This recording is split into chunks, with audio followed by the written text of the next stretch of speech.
morning, everyone. How is everyone today? All right, good. Well, I'm Sharon Martin, Vice President for University Relations, and welcome to our next campus conversation. Thank you for joining us here today, both here in the Mountain Lair as well as watching us live stream. Today's conversation will center on the recent legislation that was passed by our state legislators and provides the university with more flexibility with our human resource policies. A few housekeeping notes before we begin. The presentation you're about to see is online at bureaucracybusters.wvu.edu, so you'll be able to reference that after today's conversation. And as we begin taking questions later on this morning, we have a few that have been submitted via email, so we're going to start with those. And after those have been reviewed, if you have questions, please raise your hand. We'll get a mic to you, and it's very important that you do use the mic so that folks watching us live stream can hear your question.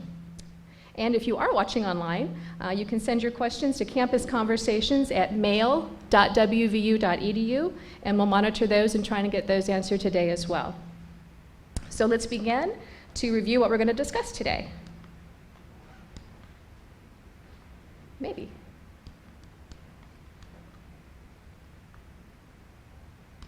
All right, can someone advance the slide?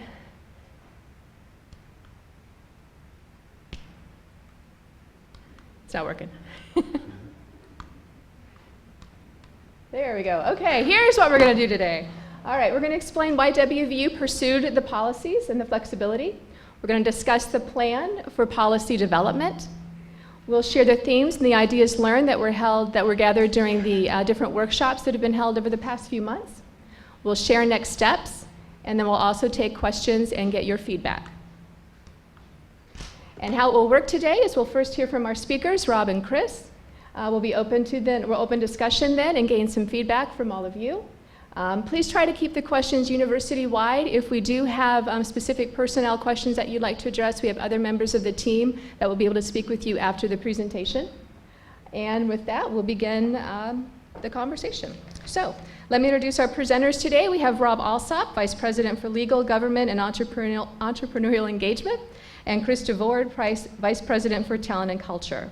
Following their presentation, we will be welcoming other members from Talent and Culture to help address other questions. But let's begin the conversation now by welcoming Rob Alsop.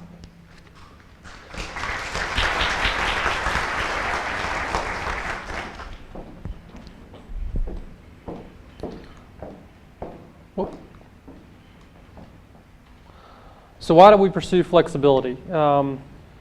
There's several different parts to that question. I think fundamentally first, let me say that we pursued and achieved flexibility not only as it relates to human resources, but from governance for our institution, more generally speaking, from some state statutes and the Higher Education Policy Commission. And so from a broader level and on HR policies, it was our belief that if we could sit down with our Board of Governors and work through policies with our employees, that having that local decision-making, that authority at the local decision-making at the local level would be better for our institution. And if you think about it, there are 18 institutions of higher education in the state. From WVU, with 6,000 benefit-eligible employees, we're an R1 research organization with an affiliated research corporation, a self-supporting athletic program, a PRT, a health science center. We are the largest employer in the state, combined with our academic medical center and WVU hospital systems on one end, and then all the way down to the smallest of the community colleges in the state who have a very valuable but a very different mission from WVU. And so when you look at it from a policy standpoint as it relates to how you borrow money, to how you build things, to the internal expertise that you have, to various HR policies, one size, in our opinion, does not fit all. And so having the ability to work on things collectively together here without going to folks in Charleston who have a broader mission perhaps or a broad scope of things to consider, we thought would be the best way to go. Second, from a larger perspective, if you look at our level of funding from the state, it's dipped from 30, 35, even 40%, 15, 20 years ago to where we only get 15% of our funding from the state. If you look at our base funding, it's dropped $30 million over the past 5 years. If you add up all the money we've lost compared to what our budget was, or our state appropriation was 5 years ago, we've had $100 million less to spend to be able to recruit and retain the best and the brightest and to have a world-class university. And so change isn't easy, but we have to continue to change and adapt to those circumstances. And so having that authority and that ability to be able to continue to update and move quickly and have things within our own control is going to give us the best chance 10 years from now to continue to be a phenomenal world-class organization. And then finally, from an HR perspective, there were some statutes that have been on the books for a long time, some enacted 30 years ago, that quite frankly had not kept up with best practices. And there were some things that just didn't make sense, either that was going on from a state statutory perspective or from a rulemaking perspective with the Policy Commission. And so we wanted the ability to be able to not only move quickly, but to update and move towards some of those best practices moving forward. So what were the particulars of the HR bill? So as it's indicated on the screen, so we sought changes that were designed to empower the institution with more authority relating to personnel decisions on our campus, as I indicated, and to facilitate the implementation of contemporary programs, as I indicated, those best practices, to reward and incentivize performance and enhance employee engagement. We have a terrific group of faculty and staff at the institution, and we want to continue to move forward with our employees in a terrific way. So what were some of the things we did to gain some local control and to move forward on those best practices with Senate Bill 2542? The first, as I indicated, there were a number of committees that were derived collectively as an institution in Charleston, joint classification and compensation committees, and the like, where there was a 10-member board that made decisions for all the institutions or drove things from that. And so we only had 1 or 2 seats out of 10, whereas we have 50% of the employees across the state. And so we weren't being represented adequately in making some of those decisions, and it led to a lot of inefficient activity just to try to keep up and make those moves. And if you think about it, if we have a different classification, given some of the things we do, PRT is a great example. No one else has one. But yet, if we wanted to have something related to that, we had to convince 8 other people at a different institution who are all worrying about what's going to happen to their institution to do what's in WVU's best interest. But the same thing could go with other institutions that may have something that we don't have. And so we got the ability to do our own classification and compensation system moving forward to where it's not the same rubric across all organizations. The second thing we did is there were a number of reporting requirements where we would do a report and it would be read by a couple of people and then go on a shelf and nothing would happen with it. And so we simplified a lot of those reporting requirements so that we didn't have a lot of the administrative work for things that weren't productive at the end of the day. The third area where pretty significant change, and I would consider one of those things of moving towards best practices, is relates to the definition of classified and non-classified employees. For most of the world, the distinction is really at the federal level under the Fair Labor Standards Act as opposed to an exempt or a non-exempt employee. That's how most of the world operates. But under our state law previously, if you were, for non-faculty positions, unless you were in a direct policy-making position, critical to the institution, whatever that might mean, or reporting directly to the president, you were in a classified position. And there were ratios and limitations that put artificial limitations on who we could hire and when, as opposed to looking at what's in the best needs of the organization. Again, our guiding principle is what can we do to make sure that we research, we teach, and we serve our region the best that we can. We also know that with being a classified employee, there comes a lot of rights, including not being at will, as non-classified employees are with the process we go through. And so what we argue to the legislature is, other than IT positions, which really don't fit into, from the university's perspective, the classified mix, the current employees who are classified need to retain those rights. And so if you were hired before June 30th, unless you again are in that IT realm, you retain that classified protections and moving forward. However, on a going forward basis for employees hired after July 1, 2017, we follow the duties test of the Fair Labor Standards Act. And so if you meet the duties test, then you fall on one side. If you don't, then you fall on the other. And so we still retain the non-classified and classified titles, but we mirror the analysis in great part, or much closer extent, the way the rest of the world operates from that perspective.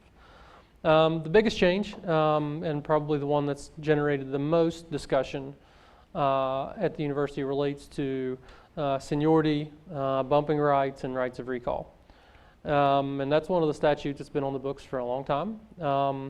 And one of the things that we wanted to focus on, or be able to focus on more, not that longevity and concepts of longevity and seniority are not important, but that performance matters too. Skills matter as well. And so a lot of that language was taken out of the statute. And so we now have the flexibility to sit down with folks and propose our own rules as to if we do have to do a reduction in workforce, which hopefully we don't, but if we do, then we can come up with a policy that takes a look at performance, at skills, at seniority, or any other factors that we as an organization think are important. And so, just one sort of final point in that is we were the only school in the Big 12 that had a statutory scheme that required reductions in force to be solely on the basis of seniority with full bumping rights across an organization, which could be harmful when you're thinking about, again, our guiding principle of teaching, serving, and moving forward. Not to say, again, that those concepts are not important of seniority and rights of recall, but that they oughtn't to be something that's in a statute, but we ought as an organization to be able to sit down and determine what's in the best interest of the organization. And it's moving towards those best practices, again, focusing on performance and enhancing employee engagement in a way that makes sense for the organization. So those are the big changes. I will say, I talked a lot about HR for classified and non-classified. The university also got the ability to develop its own rules as it relates to faculty. And so it was really a broad brush as to autonomy that we were able to obtain from the state in this legislative session to really rethink how we function and act as an organization over the next months, years, and decades to come.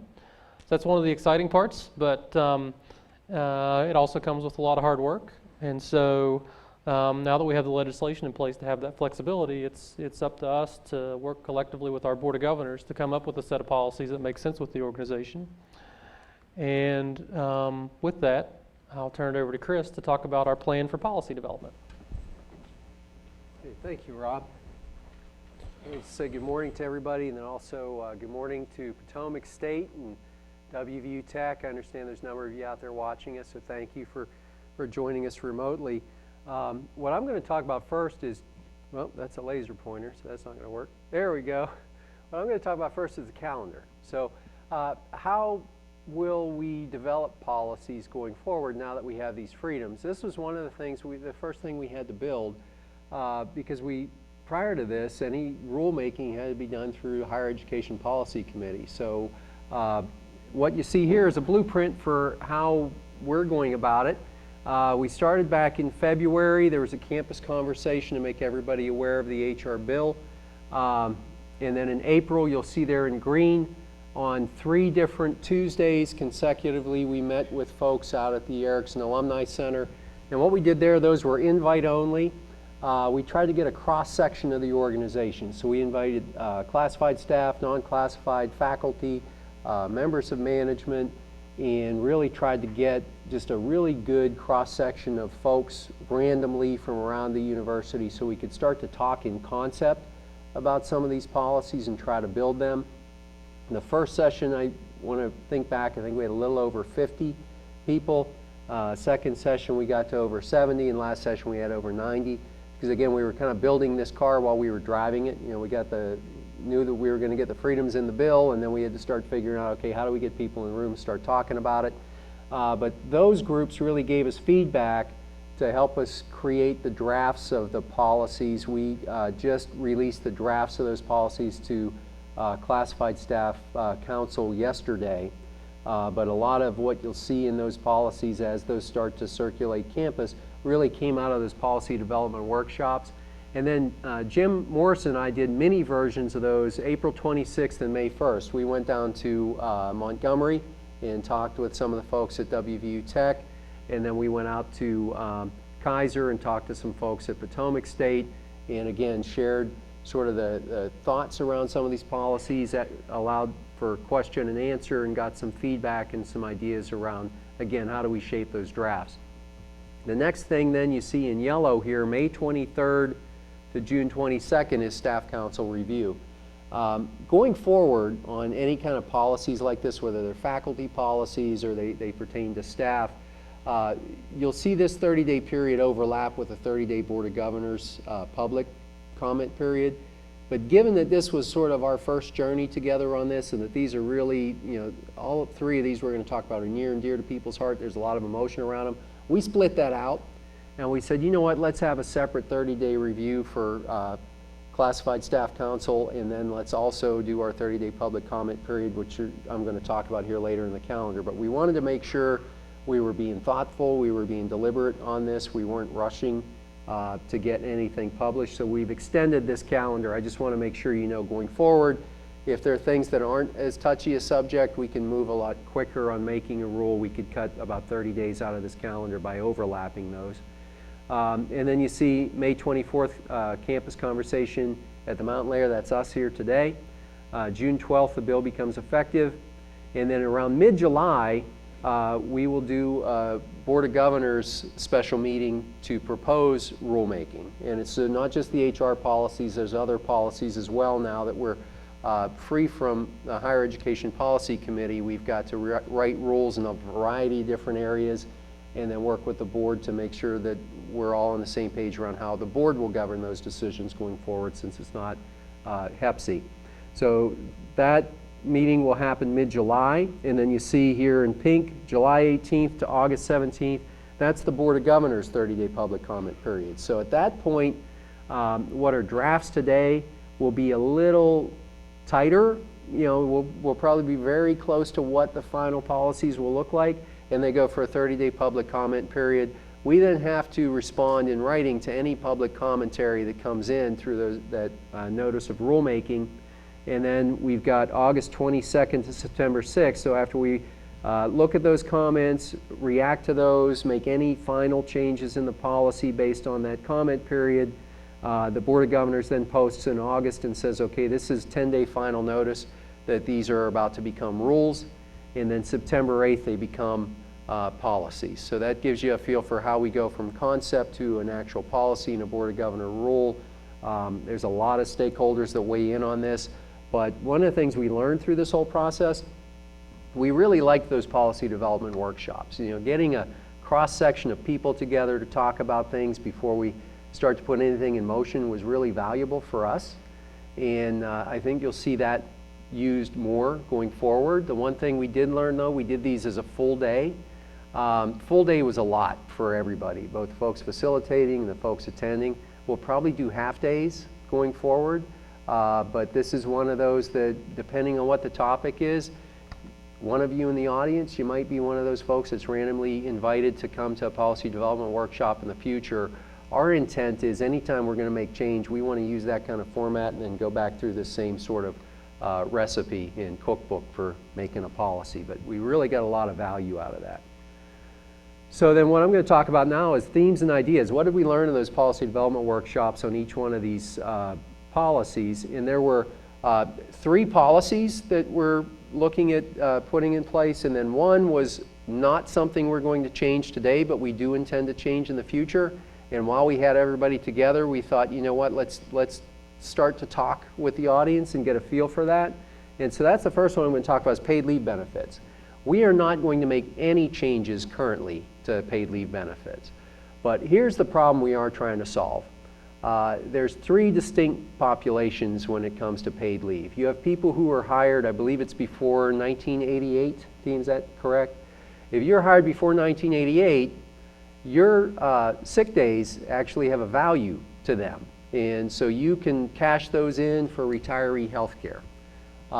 That then keeps a balance where there's an incentive for you not to burn through all of your sick days, right? So that population we're feeling really good about. Then there's a middle group where if you think over time and budget, wheeling and dealing and decision making, the compromise was there's a group of people from, I think it's 1988 to 2001, right? That they get half a credit. So those folks, again, there's still a modest incentive not to burn through sick days. Anybody hired after 2001, so somebody like me, there's no incentive at all. So I get 18 sick days, and when I get hired coming from another company and I come in here and they say, yeah, you have these days, oh wow, 18 extra days of vacation. And it's like, no, you use these if you're sick. Well, what happens if I don't use them? Well, then you lose them. Or you can save them, and if you have a heart attack someday, you can use those for, if you need catastrophic leave, and then if you happen to burn through those, you can beg catastrophic leave from a coworker, and maybe they'll be fortunate and they'll give it to you, right? If you've ever worked anywhere else, you're like, that is complete and utter nonsense. That makes no sense whatsoever, right? But what it is it's a product of, over time, it's a series of compromises because the money ran out, right? So the problem that we're trying to solve for is anybody hired after 2001, they view that like 18 additional vacation days, and they use it like 18 additional vacation days. That is driving absenteeism, that is driving cost. If they were meant to be 18 additional vacation days, they would have been called vacation days, right? And so that's what we have to solve for. And so that is the population we're looking to try to figure out, how do we get a more contemporary benefit, something that is more flexible than what we currently have. And that's one of the themes we heard from people was, I want more flexibility. I'd like to be able to, in a year where I don't need to take a lot of vacation, I'd like to sell a week back. Or in a year where I can afford to do it and I want more time, I'd like to buy an additional week, right? Well, we can't do any of those kind of things currently. The other thing we heard loud and clear was disability coverage. We don't have great disability coverage when you compare us to other organizations outside of WVU. So is there a way that we could take the money that we currently waste on absenteeism, that we're burning on people taking those like 18 additional vacation days, and reallocate those and find a way to provide better disability coverage and a more flexible benefit? And so that's what we're trying to work towards, is figure out what that solution looks like. I would tell you right now we're probably at least a year away, because even once we align on a design and something we all agree to, then we have to program it into the system and make sure that payroll works with that and our systems work with that. So it's a big involved thing. It's not something that you can just flip a switch on, even if philosophy-wise you know what you want to do. Actually operationalizing that takes time to get from point A to point B. But our hope is, we are going to change for that group that's hired after 2001, right? The folks that are hired 1988 to 2001, our hope is we design a benefit that is so attractive, a lot of those folks look at it and say, I'd rather switch. And we're going to offer everybody that's not in that post-2001 group the opportunity, a one-time opportunity, that if you want the new benefit, you can convert over or you can keep what you have. Because there really are some, when you look at this current policy, particularly around catastrophic leave, those kind of things, we are not contemporary. We don't have a great benefit there. We know we can provide a better offering. And so for those folks in those other two groups, we're going to give them a one-time shot if they want to move. But if they don't want to move, we're not going to make people move, because there's an incentive for those folks not to burn those days. The problem we're trying to solve for is post-2001, right? So that's what we heard on paid leave. And again, just to reiterate, we're not changing paid leave on September 8th, right? This is we just wanted feedback while we had everybody together. One of the things we did hear, though, loud and clear on performance management, if we're changing things around how things have always done. Rob mentioned that it used to be seniority ruled the day, it was only seniority based, and that was it. We're really not contemporary in our policy there. We're the only one in the Big 12 that has a policy like that.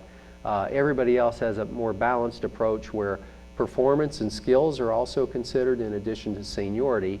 And if we're going to make that change, one of the things we have to get a lot better at then is performance management in general, right? What we heard from the group was, we've got to get better at this. We have to, if you're going to base decisions like that on my performance, then all of the supervision here needs to do a much better job and be much more consistent around the process. And so one of the things that we heard loud and clear, and based on feedback from the group, supervisor training on this topic will be mandatory.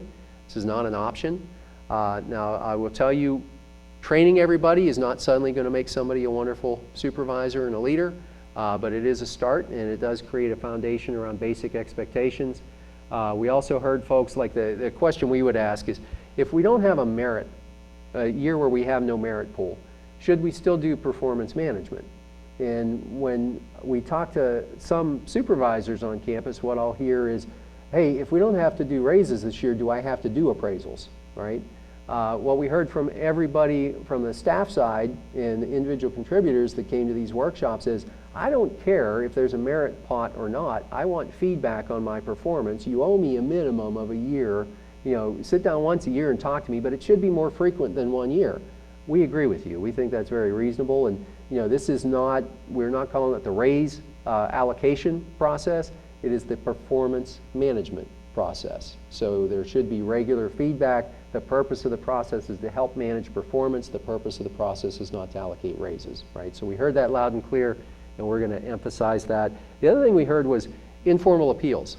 In all of these policies, we asked about, well, what if there's a dispute, and how do you feel about the grievance process? We felt pretty good on the other ones. The grievance process would work. On this one, we heard a lot of, we need to try to think of some informal mechanism first. If you could find a way, who are the right people for me to talk to? I don't know if I want to grieve whether my review is fair or not, but I want to talk to somebody. I want to know that first before I would just say that the grievance process is the right road to go. So we're working on that. We're trying to figure out the right way to, you know, how can we create that type of informal mechanism.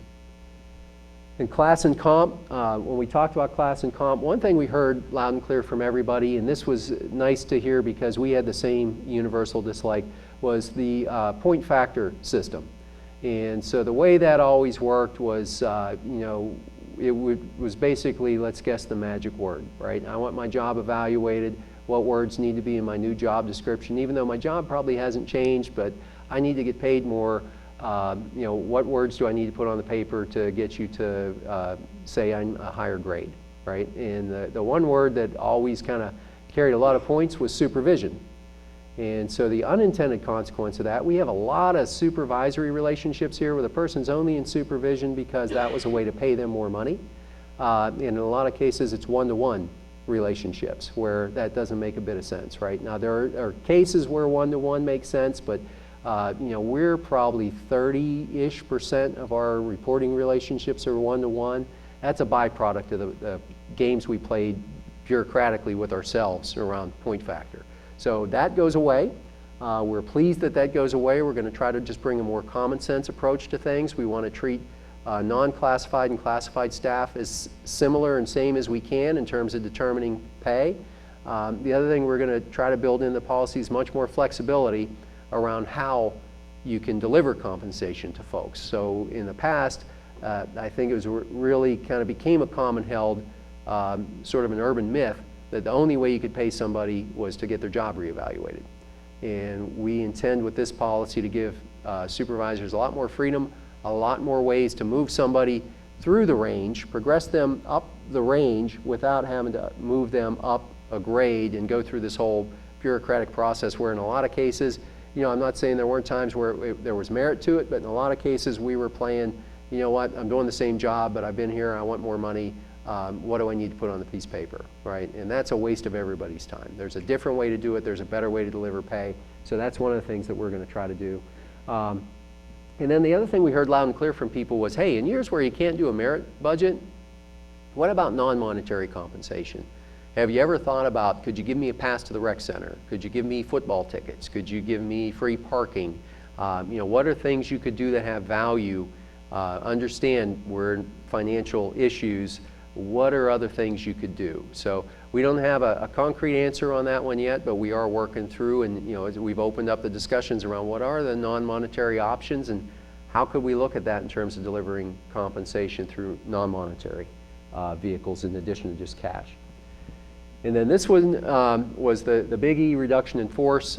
We hope to never need to do a reduction in force, but if we do, This is the airplane you don't want to try to build while you're flying it, right? And so we wanted to talk about that before we were in that situation and make sure we had a good plan. First thing we heard from everybody was checks and balances.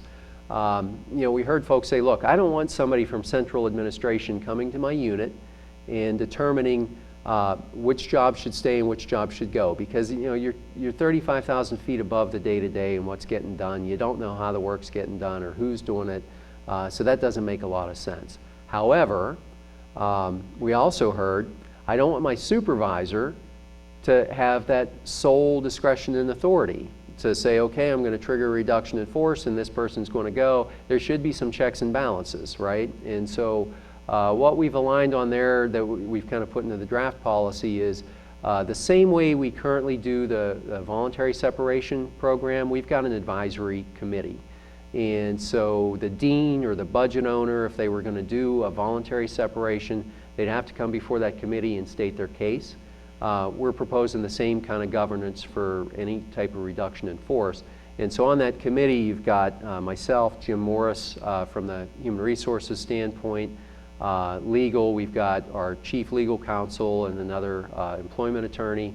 Then you've got, was Dan Durbin, now it'll be Dan Durbin's replacement from the finance side to look at the return on investment or the cost savings associated with it, and then John Campbell from the Provost's office.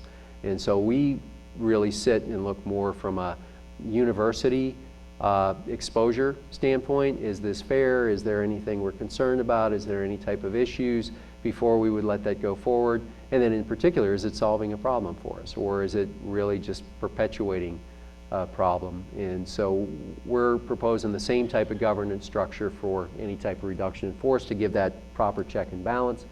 The other thing we heard was notification. And we had a lot of people in the workshops that had worked in private industry and that had been separated in some really abrupt ways. We had one person that said, hey, I came in and I wasn't even allowed to go back and get my coat. They escorted me out that moment after they had the discussion. Had somebody else talk about the fact they worked for a nonprofit and they had to wait all day long, and some people got phone calls and some people didn't. And if you didn't get a phone call by the end of the day, you didn't have a job. And she said, I waited all day and stared at the phone and my phone never rang, and that's how I knew. And we thought that was just horrible, right? That's not the way we want to treat people. And then we talked about, well, what is fair around notification if somebody's going to be impacted? And again, remember, you're trying to solve a cost issue. And we had answers that ranged everywhere from, well, 2 weeks all the way to 2 years. And what's reasonable, what's fair. What we've aligned on in the draft is 60 days. And where we got that from, kind of our thinking was the WARN Act that's currently out there that applies to private industry.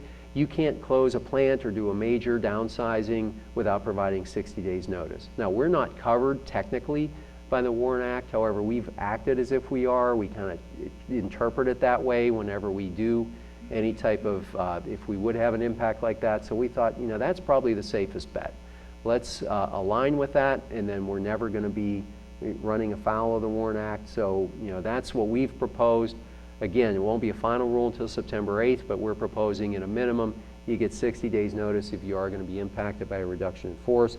And then severance, the purpose of severance then is to help somebody land softly, right? And so if you have, the more you make or the longer you've worked someplace, the harder it is to find a job and duplicate that job.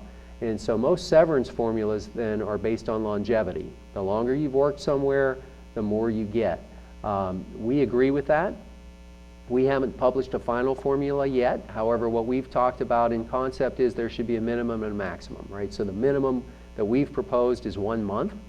So, if you'd worked here for a year or less than a year, you still would get 1 month severance in addition to that 60 days notice.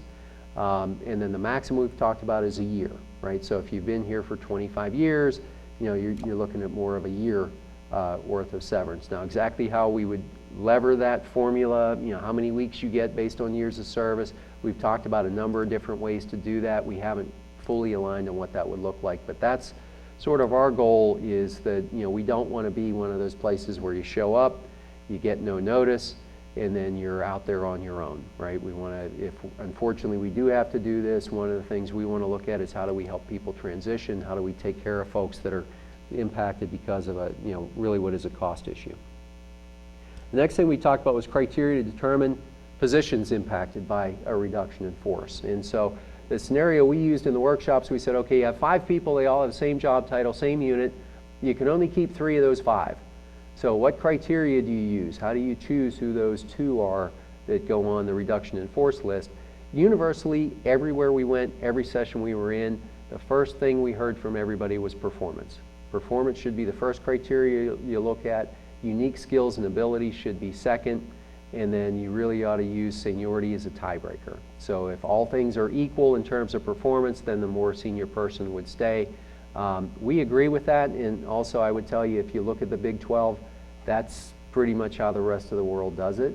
The policy we're replacing is 35 years old. The world was a different place 35 years ago. But that concept of employment for life that was alive and well back in 1980, doesn't exist anywhere else when you look at the workforce. I mean, that's a very rare thing. So we're in agreement that we think if you're in a downsizing mode, you can't keep all the people that you want to keep, and you've got to have then the best team of people back on the field to do that work. You want to be able to keep your best talent, right? And so that's the spirit and intent of what we're trying to get at, is being able to keep the top performers. The next piece is we talked about filling future vacancies within the affected unit, right? And so this one was around, how do you keep people from playing games with it, right? So how long, if you eliminate a position, how long does it need to be eliminated for? And as we talked through that, the kind of standard rule of thumb here is about a year. We agreed as we talked through different scenarios that a year is probably reasonable. But there may be circumstances. This is, again, we had somebody bring this up in the group. They said, look, I'm a lab manager at the HSC. And I could be in a situation today where if I look at things, yeah, I might make that decision. I don't need this particular role. But she said 6 months from now, what if the local hospitals stop doing lab work? Well, WVU is kind of the backstop for that. That could come back to us, right? And at the time I made the decision, I didn't see that. But 6 months from now, I might need that person and somebody else. How do I handle that? And so we thought, yeah, you know what, we probably do need to build in a mechanism to think through when there are exceptions, how do we handle it? So what we've talked about is any of those kind of exceptions, if they need to fill it sooner than 12 months, it's got to come back through the review committee. And then the other thing we talked about is how do you keep people from playing games, right? So let's say that both Sharon and Rob are on my team, and I'm trying to work around Rob to get to Sharon. And so I eliminate Rob's job, and then 30 days later I say, oops, I needed that after all, and then I put Sharon in the job, right? So the way to get around that, what we're proposing in the policy, is that if you do need to fill it within that 12 months, Rob has right of recall to that position. And so that way you can't have any game playing, and there, again, we're kind of engineering here for fairness, that we're using this to deal with a cost issue. We're not using this to deal with a performance issue or a personality issue. So that's one of the things we heard in the sessions and built in. And then the last piece, reemployment of impacted staff. One of the things that goes away in the bill was the current recall provisions, which are really onerous on the organization. It was anything you're minimally qualified for, you have the rights to, and we have to certify mail that person. Wait for 10 days, hear back from that person, and when you think about trying to operationalize that across the size of this university, everything grinds to a halt, and it would take you 6 months to fill a job after a RIF. So that goes away in the policy. But what we want to do, which again is different than most places, right? Most places, if they pay you a severance, you sign a waiver and release. And part of that waiver and release is you agree not to apply, not to ever seek employment at that company again. We didn't think that made sense for us, right? But what we do want to do moving forward is, if you think about a military analogy of like a good conduct discharge or a bad conduct discharge, if you leave in a RIF due to performance or discipline issues, right, so the bottom performer that went out the door, we don't want you back. Right? So we're going to tell you at that point in time, we don't want you back. Because the whole spirit and intent here is keeping your best people, not keeping folks that really aren't great talent. But if you leave for any other reason, good conduct discharge, right? So it was just purely cost-based issue, we want you back. And we want you to be able to apply and come back when there's a role that works for you. And so we're going to do different than most companies that would do with waiver and release. And again, if you just think of the common sense approach, it's a small town, you know, regardless of which campus you're on, to limit your pool like he's here for continued input on these things. So now, sorry, I just skipped ahead here and I can't make it go back. There we go. Questions and feedback. What we're going to do, and Sharon's going to introduce everybody here, but when we did these policy workshops, the folks that are coming up led policy workshops on each one of these policies. And we've been soliciting questions via email and getting questions in. So we've got one question for each one of these areas that really we think fits for the audience in general. It's like a frequently asked question we keep hearing. So we're going to cover one standard question that we've been getting from folks with each one of these people. And then after that, we're going to open the floor for questions, and we're going to just kind of, we're going to handle that as a group, right? So Rob may field some, I may field some, or the folks from those individual workshops, depending on what the topic is. I guarantee you ask anything about benefits, Tony's going to answer that question. So we're going to go ahead now. I'm going to turn it over to Sharon. She's going to bring everybody up. Thanks. Thank you, Chris. Let's now introduce our other team members from Talent and Culture. Please help me welcome Jim Morris, our Assistant Vice President for Talent and Culture. We have Maria Mancini, Director of Leadership and Organization Development. Andrea Yanego, Director of Talent and Strategy. Amber Tennant, Director of Employee Relations. Tony Christian, Director of Benefits Administration. Rebecca Meyer, Assistant Director of Compensation Administration. And Bob Richardson, Director of Compensation Administration. So please help me welcome them.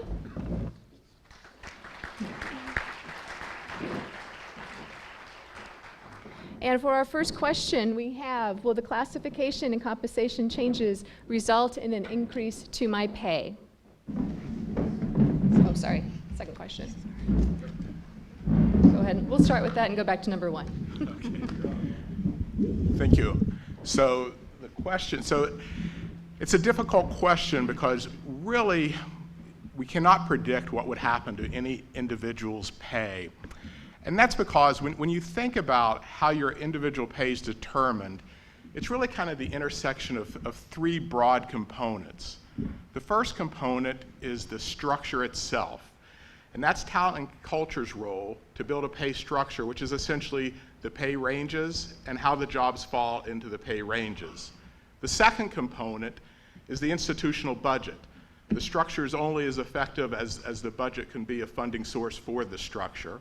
And the third component goes to the business unit, and the business unit is the primary driver of where someone's pay is actually set within a respective pay range. And that's based on variables such as performance, background, and things of that nature. So we can't really answer if it would impact someone directly. Okay, let's go back to question number one. Maybe.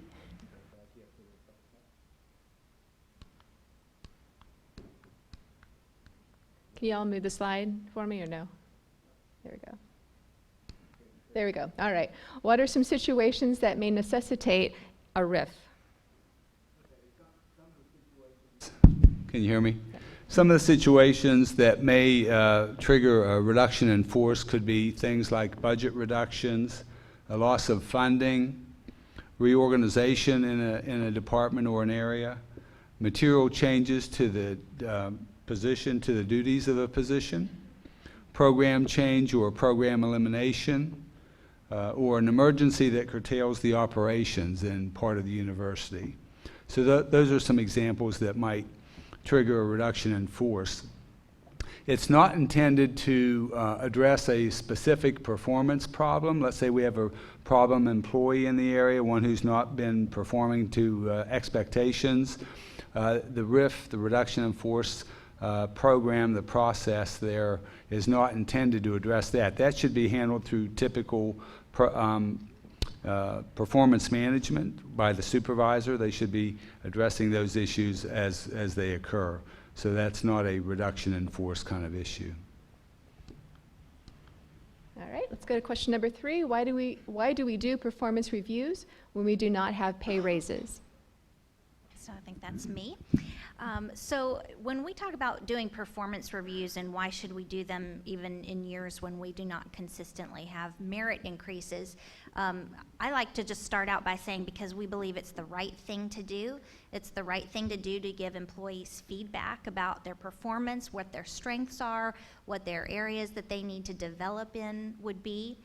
It's also the right thing to do because it helps move our organization forward. If we never reflect back on what we've already done or accomplished and where we want to go, then we're just going to keep doing the same thing. But we want to move WVU forward in a positive manner, and we do that by giving employees goals, providing feedback to them, and moving in a forward direction rather than just spinning the same wheel over and over again.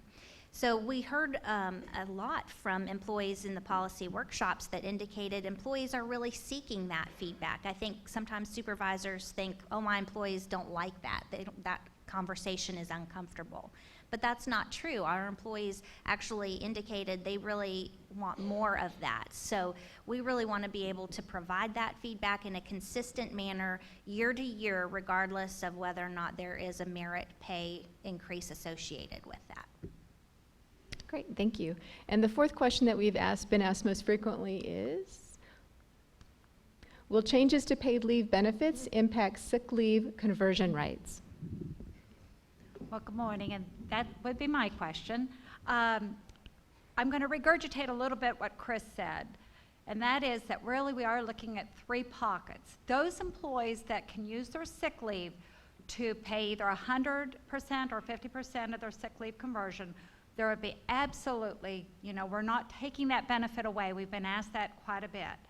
The middle pocket, those that were hired after July 1, 2001 to present, that pocket actually spoke out and said, what about some options?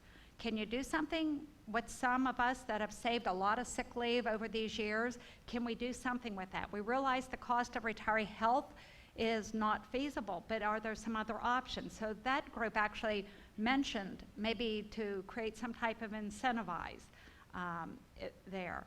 The other thing that people were asking is some flexibility for, could I cash out or could I do something different with some of my annual leave? So we're actually looking at some of those options.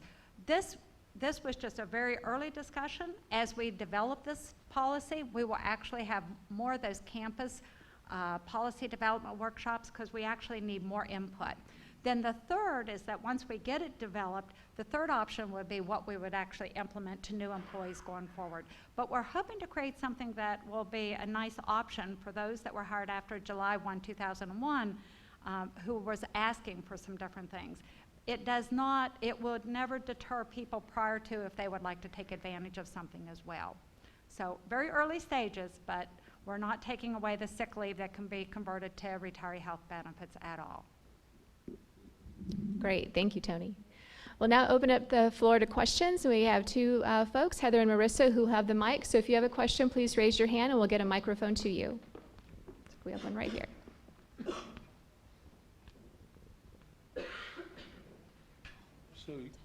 So you're saying, like, if I got 500 sick time days right now, since I started in 2004, I won't lose those?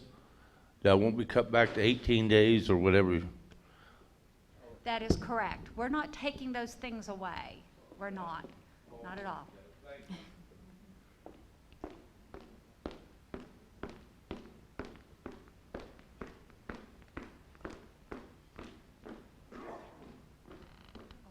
Okay.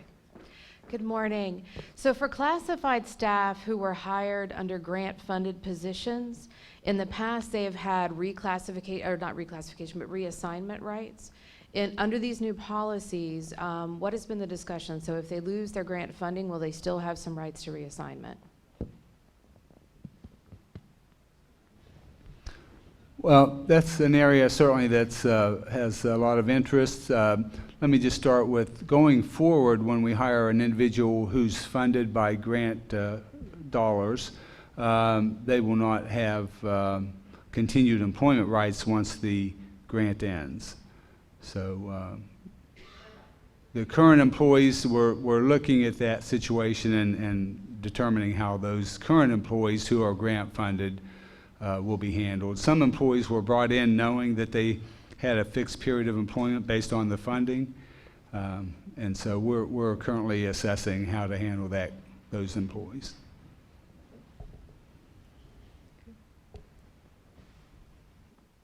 I actually have a couple of questions. Sorry, I had to write them on my hand.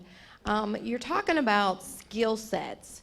So if you have older people that might not have the skills that a younger person would when you're reduction of force, are you going to give them an opportunity to get the skills so they're not part of the reduction in force? Do you understand what I'm saying? Anyone? Be more case-by-case basis, right? One, in terms of skills, we've talked about, it's a broad topic. And so when you start to say, how can you truly measure and how can you determine a significant difference between one and the other?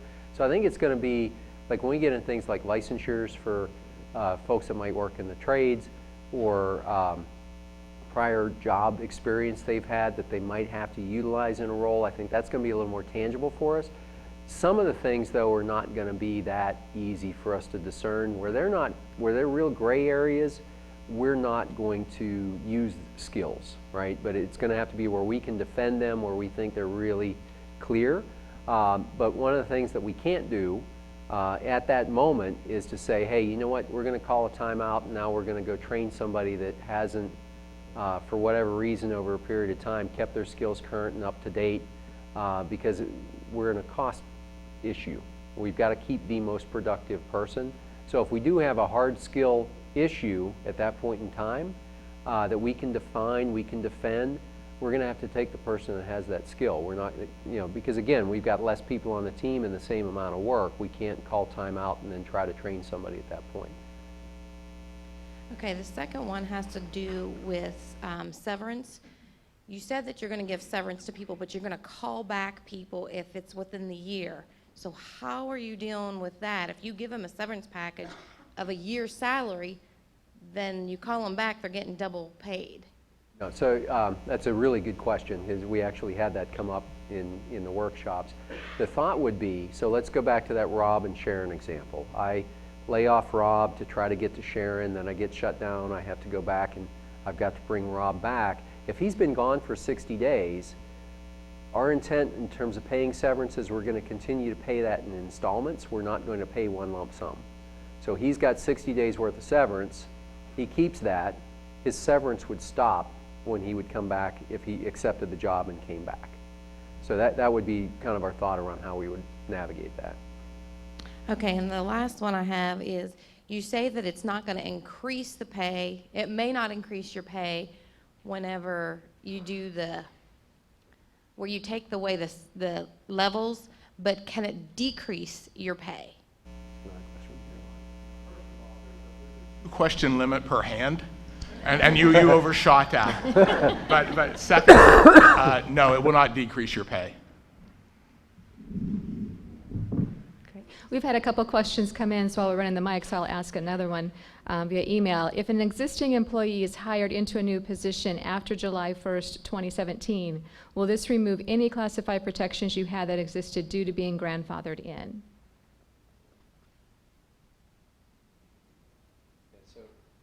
I think the way we would handle this one is kind of similar to how we do today. You have to make that choice when you transfer into that role today, right? So if you go from a classified to a non-classified position, you make that decision whether you want that promotion and whether you're going to waive those rights and become non-classified.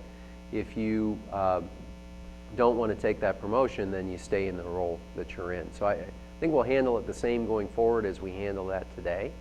Now, if you're involuntarily moved, I think we'd handle that the same way as well, right? If your kind of circumstances dictate and you're slid into a particular position, we've had those exceptions where somebody's doing it not by choice and we've preserved them as a classified employee. I don't see why in those circumstances we wouldn't look at it the same way. I don't know if Jim or Amber, if y'all feel different about that from an employee relations standpoint, but that's how we've navigated it in the past. We kind of go that same way in the future.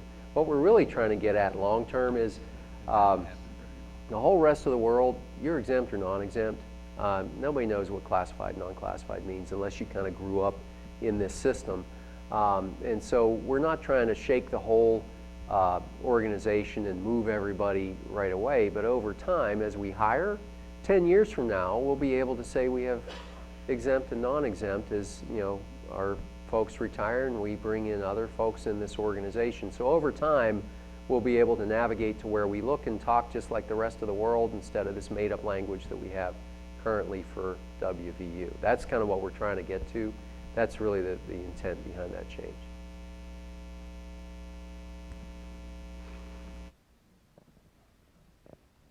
So I have a question about how this could relate to the possibility of state budgets in the future. Is this working? No.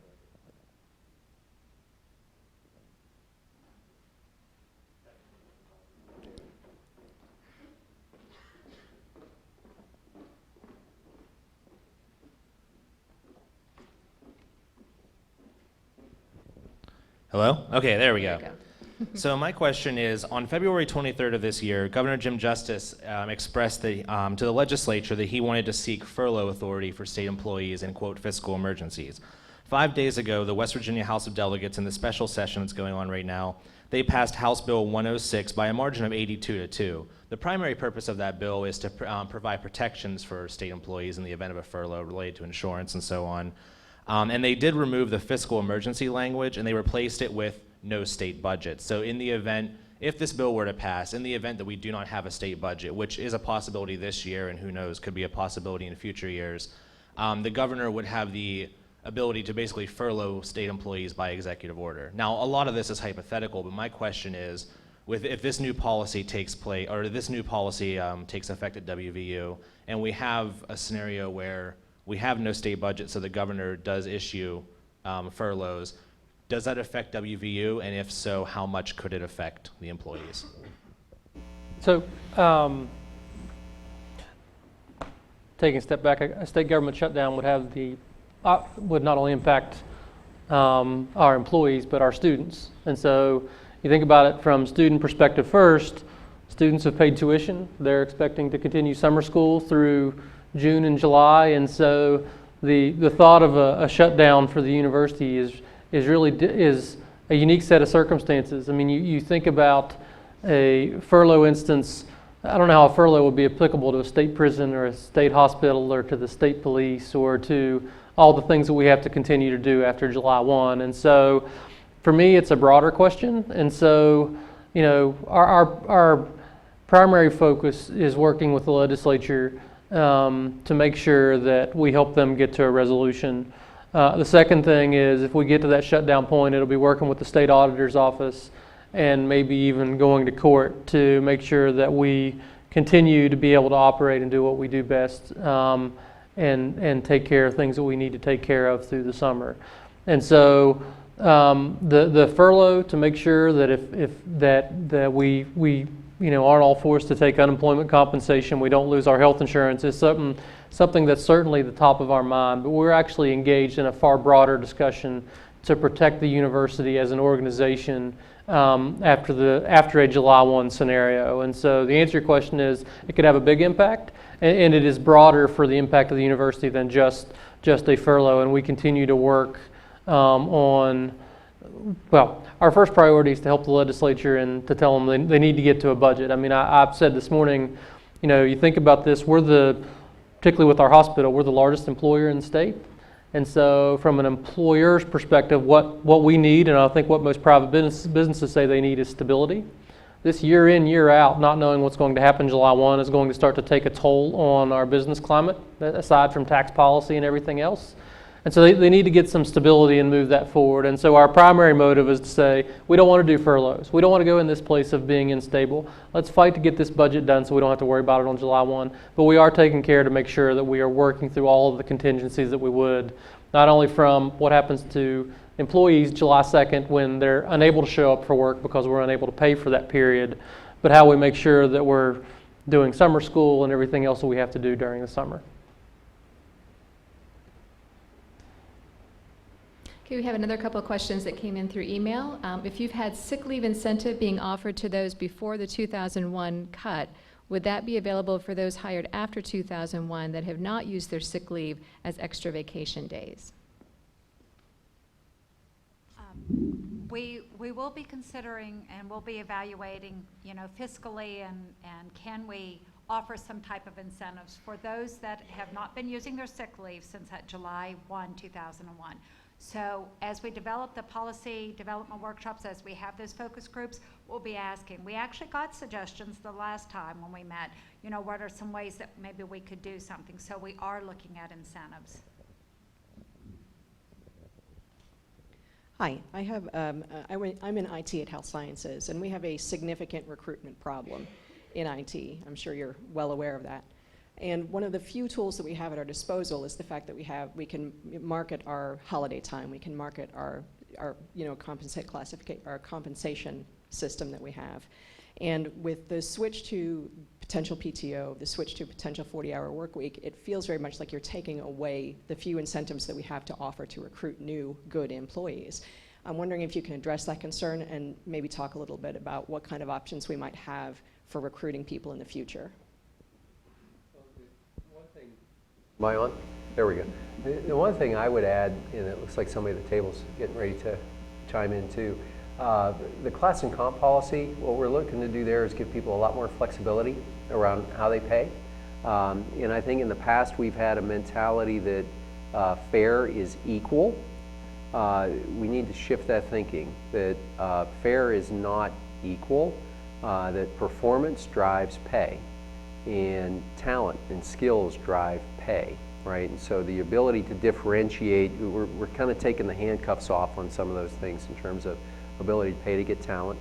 I think the other thing that, you know, Rob has helped with in terms of the bill, no longer having IT, some of those IT positions be classified, because when you're trying to recruit somebody from the outside world in an IT role, they don't really understand what that is, and it kind of feels more like a blue-collar hourly role for what is everywhere else in the market, a white-collar position. It's very difficult to explain that difference, right? So I think that goes away, we get a little closer.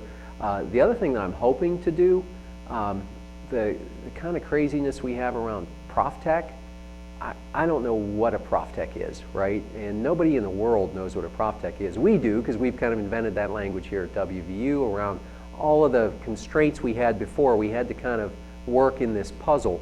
Well, those constraints are gone, right? So my other hope would be we start to get to more contemporary titles, descriptions, career ladders, and give you more flexibility to pay. On the paid time off side, one of the pieces there that we're really looking at is that those 18 sick days, we're not saying that we shouldn't have a reasonable period of sick days, but what we are saying is they're not 18 additional vacation days. We have a lot of people that treat them as such. We've got a lot of folks, I've talked to some of the people in this room who supervise who say, I've got to spend the majority of my morning just figuring out who I have, and then I can plan work, right? There's a hidden cost associated with all of that, that if we can save that money and plow it back into benefits, we can also give you a better disability insurance offering to sell to people. Where we hear that as a concern quite a bit is with young mothers in particular. Our maternity leave is kind of, it's not where I'd like it to be going forward. So there's other pieces around flexibility in the benefit that we don't have today. Right? Every other place I've been, I could buy or sell vacation if I wanted to. And we hear that a lot from folks, that that's what they want, and depending on what stage of life you're in, you know, leave might not be the end-all be-all, but you like to have that flexibility. So there may be a way for us to kind of get to, we give you more things to make the job more attractive, but we just have to think differently about how we do it versus what we have today is it feels more like a state government kind of job. You get all of this great leave and the pay might not be where it needs to be, and we have to change that thinking if we're going to get the best and brightest talent that we need. Like an area like IT, we've got to, you know, be competitive with the outside world if we're going to get great talent. So I don't know if I saw the mic move on the table. Did anybody else want to add to that? If I can also add, one of the things that came out of our policy development conversations that we had when we met those 3 Tuesdays, overwhelmingly, people asked that holidays not be included as any type of bank, that those always be kept separate. And so we would continue. I believe overwhelmingly that was the thought process. And I think one of the things I think everybody's concerned about is if you're a non-classified employee, you come in at 24 days of vacation, and I use that as a recruitment tool all the time because that is really a great incentive. We're looking at, like making that a flexible way. So if you entry level and you come in with maybe just right out of school, maybe you get 2 weeks of vacation and 3 weeks of vacation, whereas if you have 10 years, you'll have market value, then you may come in at 4 weeks, So it's going to be flexible depending on where you are in the stage of your life and career. Great. We have one more question via email, then we're running a little long on time, so we'll try to wrap up after that. But the question is, have there been any discussions about letting employees evaluate their supervisors? That's my fun question. Thanks for whoever sent that in. So that question, we have heard that repeatedly, and that has come up a lot. So the process of what that question really represents is what we would view as a 360 review, which is where someone receives an evaluation from multiple raters in multiple areas. That is a very kind of advanced type of performance review, and we're just not there yet. Frankly, we're doing good to get everybody to complete a review at all. And that's our main mission this year, is to really get everybody on the same page actually doing a performance review. We will continue to look at and evaluate methods and mechanisms for gathering feedback from other sources outside of just that employee-supervisor relationship.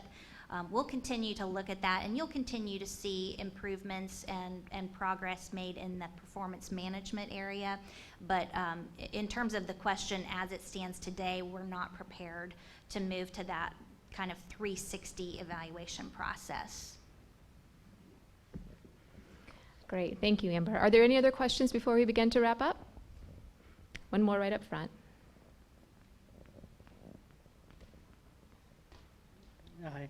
I'd like to find out if a person retires within 2 years, do they get to keep their vacation days and their sick days with that? If the person retires within 2 years? Yeah. Okay, so if somebody, the things that we would look at would be look at your date of hire. What is your current date of hire? So if you're sick leave, we could convert it to retiree health. But as it stands, to yes or no, yes. You'll be able to keep your sick leave. We'd be converting it if you were eligible for it, for your retiree health. We would pay out your annual leave just as we do today. Great. So please remember that you can visit this site that's up here on the screen anytime at your convenience to review this presentation. Also on the site is an FAQ that is available. So there's a long list of frequently asked questions that have been asked previously that you can review for information there. And you may also continue to submit questions, and we'll add to that FAQ and respond to you as well. So be sure to watch eNews for upcoming conversations, and please help me thank all of our presenters today.